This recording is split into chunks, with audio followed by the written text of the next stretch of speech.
ప్రియమైన దేవుని పిల్లలారా, ప్రభువైన యేసు క్రీస్తు వారి పేరట మీ అందరికీ వందనాలు. ప్రభువు పేరట మీ అందరికీ శుభములు, దీవెనలు కలుగునుగాక. ఈ ఉదయకాలం పరిశుద్ధ గ్రంథము నుండి దేవుని వాక్యాన్ని చదువుకుందాము. కీర్తనల గ్రంథము 103వ కీర్తన 6వ వచనాన్ని చదువుకుందాం. యెహోవా నీతి క్రియలను జరిగించుచు బాధింపబడు వారందరికీ న్యాయము తీర్చును. దేవుడు తన మాటలు మనందరి కొరకు దీవించునుగాక. ఆమేన్. ప్రియమైన దేవుని పిల్లలారా, భూమి మీద పుట్టిన వారిలో బాధలు లేనివారు అంటూ ఎవ్వరు ఉండరు. పేదవారైనా గొప్పవారైనా, పేద గొప్ప అని తేడా లేకుండా ప్రతి ఒక్కరూ ఏదో ఒక విషయంలో బాధపడుతూనే ఉంటారు. అసలు విషయం ఏమిటి అంటే, బాధ అనేది హృదయానికి సంబంధించింది. శరీరానికి తగిలే ఎంతటి గాయమైనా భరించవచ్చు, కానీ హృదయానికి తగిలే గాయాన్ని భరించడం చాలా కష్టం. ఎంత కష్టంగా ఉంటుంది అంటే, జీవితం మీద విరక్త పడుతుంది, ఆత్మహత్య చేసుకోవాలనిపిస్తుంది. ఆత్మహత్యలు చేసుకునే వారంతా బాధ భరించలేకనే చనిపోతుంటారు.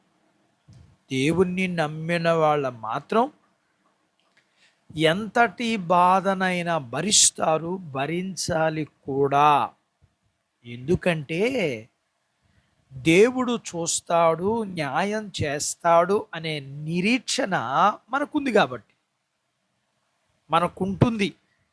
అయితే మనం దేనికి బాధపడుతున్నాం, మనల్ని ఏ విషయాలు బాధపడుతున్నాయని మనం చూస్తే, ఆ బాధ పెట్టే విషయాల్ని కూడా దేవుడు చూస్తూ ఉంటాడు. ఇంకా మన క్రియల మూలంగా వచ్చే బాధలు కూడా మనం కొన్నిసార్లు భరించాలి. మన గొంతెమ్మ కోరికలు తీరలేదని బాధపడినా, ఇతరులను చూచి వ్యసనపడి బాధపడినా,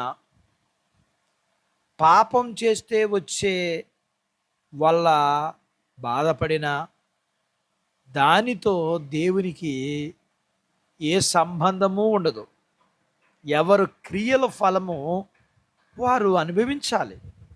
అయితే దేవుడు బాధపడే వారి పక్షాన ఉంటాడు. ఇతరులు మనల్ని చూసి అన్యాయంగా బాధిస్తే దేవుడు మన పక్షాన ఉండి న్యాయం చేస్తాడు. మనం బాధపడకుండా ఉండాలన్నా, ఒకవేళ బాధపడ్డా ఆ బాధను వెంటనే మరిచిపోవాలన్నా, దానికి ఒక్కటే మందు, దేవుని వాక్యం. ఎడారిలో సెలయేరులాగా బాధలో ఉన్న వారికి వాక్యం ఉపశమనం కలిగిస్తుంది.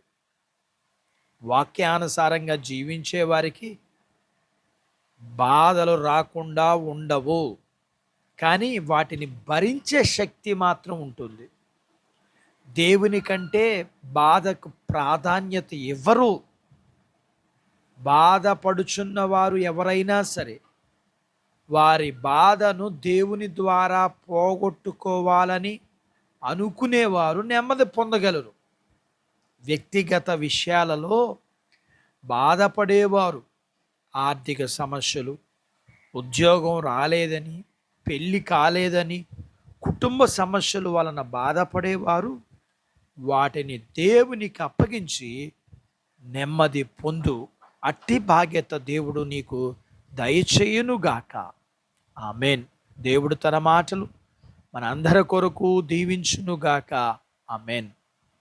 ప్రార్థించుకుందాం. నాతో పాటు ఏకీభవించండి. మమ్ములను మిక్కిలిగా ప్రేమించిన మా ప్రియ పరలోకపు తండ్రి, మీ పరిశుద్ధ నామమును బట్టి మీకు వందనాలు. ఈ ఉదయకాలం మీ పాదాల దగ్గర మీ లేఖనాన్ని మేము నేర్చుకుంటూ మా జీవితాలలో మా బాధల దగ్గర మిమ్మును ఆశ్రయించి మా భారము మీ మీద వేసి మేము నెమ్మది విడుదల సహాయాన్ని పొందుకునే బాధ్యత మీరు మాకు ఇవ్వండి.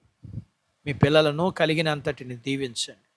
చిన్న బిడ్డలను, యవనస్తులను, వృద్ధులను, స్త్రీలను, పురుషుల్ని మీరు దీవించండి. వారి చదువుల్లో, ఆరోగ్యాల్లో సహాయం చేయండి. ఉద్యోగ ప్రయత్నాలలో విజయాన్ని ఇవ్వండి. చేస్తున్న ఉద్యోగాలలో ప్రమోషన్స్ ఇవ్వండి. వివాహాలు కాని వారికి అవుటకు, అయిన వారికి